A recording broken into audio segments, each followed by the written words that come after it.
The day the Tiger ran dry, the fuel that lost Germany the war December 17th, 1944. 0530 hours. Hansfeld, Belgium. The roar of the Tiger tank sputtered, coughed twice, then fell silent. SS Obersturmbannführer Joachim Peiper slammed his fist against the cold steel hatch. The metallic echo carried through the misty pre-dawn air. Inside, his driver wrestled with the ignition. The massive Maybach engine only groaned. The gauge needle rested on empty. Piper climbed out, breath fogging in the frozen dark. Around him stretched an entire armored spearhead, more than 60 tanks, nearly 5,000 Waffen-SS soldiers, stranded. Operation Wacht am Rhein, Hitler's grand gamble in the Ardennes, had halted before sunrise. The German offensive had run out of fuel. Ahead lay the small Belgian village of Hansfeld. The Americans of the 99th Infantry Division had abandoned it in haste. Smoke drifted from half-burned barrels, coffee still steamed in tin cups. And then Piper saw them, rows upon rows of jerry cans stacked beside the road, olive green and glistening with frost. Thousands of them. His adjutant pried one open, inhaled, and shouted the word every tanker longed to hear. Benzene! The men erupted into motion, siphoning American gasoline into German tanks. Piper walked among them, counting quickly. 50,000 gallons. Enough to drive his entire Kampfgruppe forward toward the Meuse River. Enough, perhaps, to change the war's direction. Yet as he watched the fuel gush into thirsty engines, an uneasy realization settled over him. If the Americans could abandon such wealth without hesitation, then Germany was already beaten. A nation out of gas. 6 months earlier, Hitler's armaments minister Albert Speer had warned that Germany's synthetic fuel plants were collapsing under relentless Allied bombing. By September 1944, output had fallen from 175,000 tons in April to barely 5,000. Refineries at Luna, Blechhammer, and Bruchs smoldered ruins. In the same year, the United States refined 1.8 billion barrels of oil. Germany, even counting its captured Romanian fields, managed only 33 million, less than 2% of America's total. The Third Reich was fighting a mechanized war with horse carts. Its armies advanced on fumes while the Allies drowned in gasoline. For the Ardennes offensive, German logisticians calculated they would need 4.5 million gallons to reach Antwerp. Hitler allocated 5, but transportation failures halved even that. The plan's hidden premise was desperation.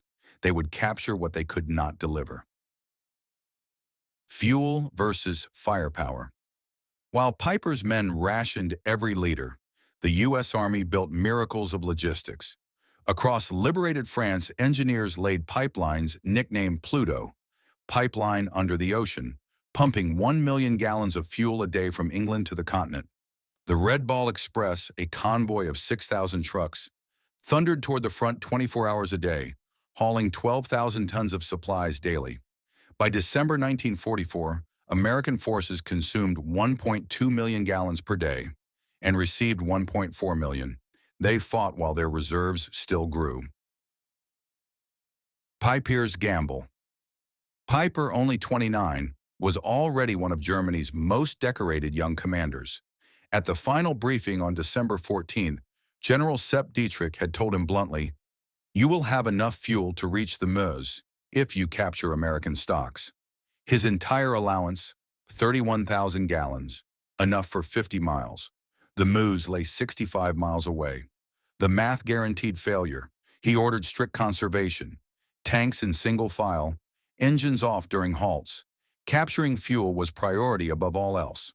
At 0530 on December 16th, the offensive began with the heaviest artillery barrage since 1941. Yet even that thunder hid a fatal truth. The shells were paid for in borrowed fuel. Within hours, the armored columns snarled on the narrow Ardennes roads. A handful of American scouts at Lanzerath, just 18 men, delayed Piper nearly 10 hours. His tanks idled, burning their lifeblood into the cold air. By dawn on the 17th, when he reached Hansfeld, 40% of his fuel was gone. A fortune in jerry cans.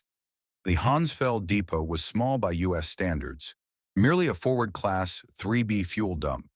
But to Germans running on fumes, it looked like paradise. Sergeant Hans Gruller recalled seeing Pyramids of jerry cans, stacked 3 meters high, stretching hundreds of meters. The fuel was 80 to 100 octane, too pure for temperamental Maybach engines. Some Tigers coughed and sputtered on the rich gasoline. Still, the men worked feverishly, filling tanks and half-tracks. Inside the depot office, they found shipping forms, Texas to New York, to Liverpool, to Normandy, to Hansfeld. 6,000 miles in 6 weeks. Pieper read the papers twice, crushed them silently, and went pale. The realization struck.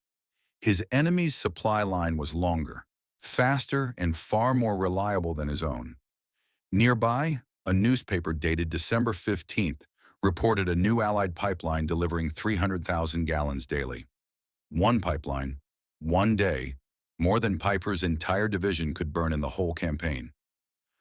Fuel as a weapon. Since spring, the Luftwaffe had grounded squadrons for lack of aviation gas. Training flights were cut from 250 hours to 60. The Kriegsmarine surface ships rusted in port. Civilians hadn't seen private cars for years. Farmers hitched horses again. Meanwhile, American oil fields in Texas alone produced more petroleum than all Axis-occupied Europe combined. Standard Oil was experimenting with new synthetic rubbers simply because there was too much crude to refine. With Hansfeld's treasure, Piper's tanks lunged west, capturing more stockpiles near Bullingen. Maps recovered from American trucks showed additional fuel depots, proof that gasoline in Allied hands was as common as mud. But at Stavelot, destiny burned.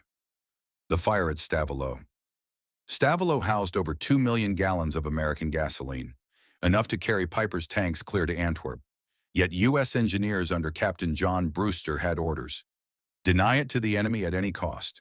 At 16:30 hours on December 17th, they lit phosphorus grenades among the stacks. A roaring column of fire tore into the sky. Flames consumed the depot for 3 days, a black pillar visible for miles. When Pieper arrived, his men stared silently. "They can afford to burn it," he muttered. "We cannot."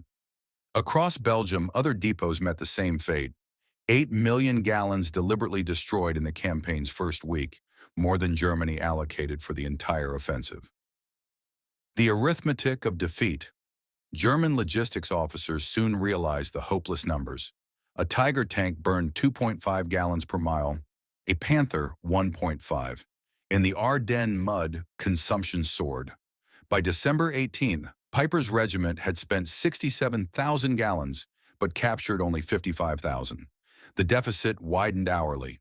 American radio intercepts revealed the crisis. Allied commanders ordered, "Destroy all fuel stocks at risk of capture." That same day, U.S. C-47 transports flew into besieged Bastogne, carrying 160,000 gallons of fuel, more than Pieper's entire force possessed.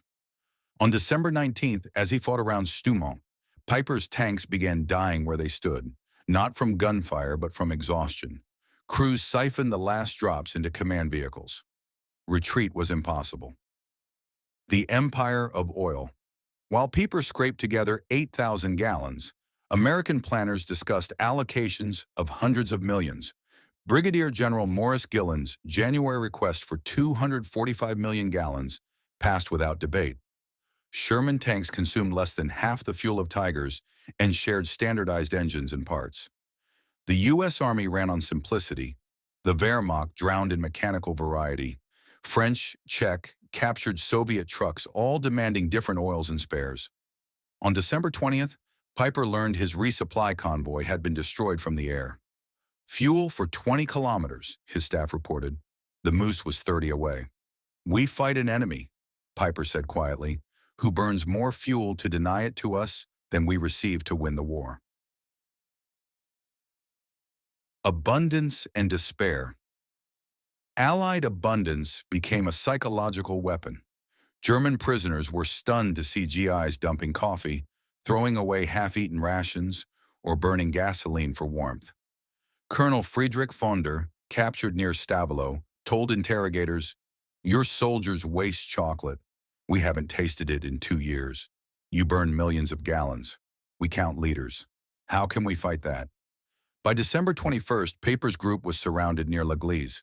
Out of fuel, they destroyed their tanks and tried to slip through American lines on foot. Of 119 armored vehicles that began the offensive, 39 remained intact but immobile. They were blown up where they stood.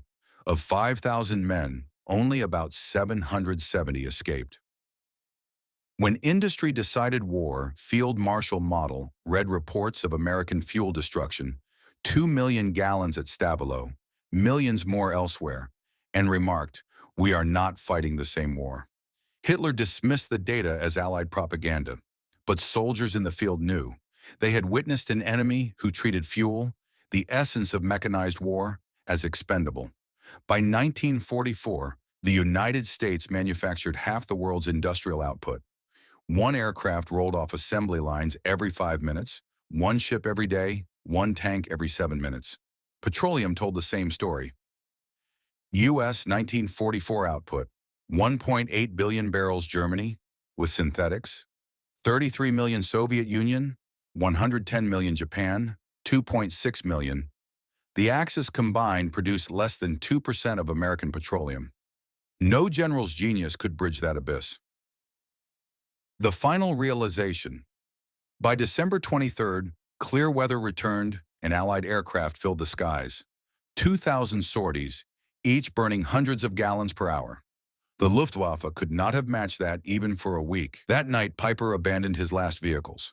The remnants of his Kampfgruppe melted into the forests, leaving behind a trail of magnificent machines, each defeated not by enemy fire, but by empty fuel tanks. Major Robert Harrison's salvage report, months later, noted that the abandoned tanks could have been recovered with 8,000 gallons, an amount the U.S. Army treated as a trivial requisition. For Germans, it had been an impossible dream. What the Tiger at L'Église means today, the museum at L'Église still displays Piper's Tiger II, its fuel gauge fixed on 0. Visitors ask why so many German tanks were left untouched. The answer is simple: they could no longer move. In 1975, one of Piper's surviving drivers reflected, "That morning at Hansfeld we felt blessed, 50,000 gallons. By nightfall, after seeing the fires at Stavelo, we understood. We had found a drop in an American ocean." The Battle of the Bulge consumed about 2.8 million gallons of German fuel, nearly half their reserves. In the same weeks, the Allies used over 260 million. Germany lost 100,000 men and 800 tanks. But its greatest loss was the shattering of illusion, the belief that courage could replace industry. The arithmetic of industrial war. Colonel Trevor Dupuy later calculated that each American soldier in December 1944 was supported by 67 pounds of supplies daily, each German by 3. Where Germans measured victory in liters, Americans measured it in tankers. The romantic image of the heroic soldier died in those snowy forests. From that winter onward, wars between industrial powers would be decided not by bravery, but by production, logistics, and oil. The Tiger tank at L'Église remains as a silent monument to that truth.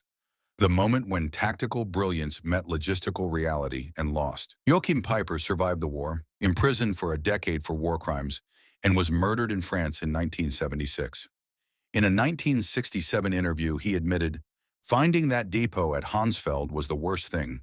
If we had run out earlier, we might have retreated with dignity. Instead, we discovered that our enemy swam in oceans while we scraped the last drops. The war was impossible." That morning in December 1944, between the frozen fields of Belgium, the Tiger tanks of Germany stalled, not merely from lack of fuel, but from the exhaustion of a nation's industrial dream. For every jerry can at Hansfeld, America had a pipeline. For every gallon the Germans captured, the Allies burned 1,000,000. The outcome was decided not on the battlefield, but in the refineries of Texas and the factories of Detroit. And so the mighty panzers died quietly in the snow. Engines silent, tanks still, surrounded by the abundance that had rendered their courage meaningless. The war for fuel was already over. Germany just hadn't realized it yet.